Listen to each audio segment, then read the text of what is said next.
अणसर श्रीजीव उपचार पर सुस्थ होती। आज महाप्रभु राजप्रसाद रे विजय करछंती।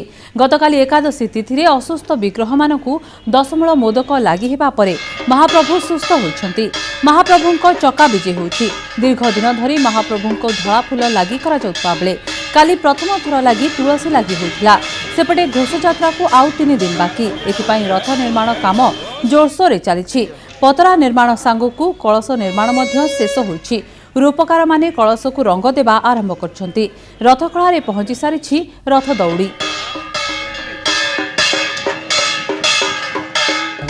भोग मंडप सरी सारा अणसर द्वार फिटब। अणसर द्वार फिटी सारापर समस्त दैतापति मान एकत्रित होकर महाप्रभुंर जो चंदन करला भितर गच्छित अच्छी से जिनस रूपा थाली सेगुरा सुसज्जित होकर विजय काहाली बाजिक गजपति महाराज पाक से सर्वप्रथम श्रीनगर जीव सेठारे गजपति महाप्रभु को से प्रसाद दिया सैला तापर से महाप्रसाद को समस्त भक्त साधु सन्थ मठ महंत महाराज समस्त से सेवा को उपलब्ध हम।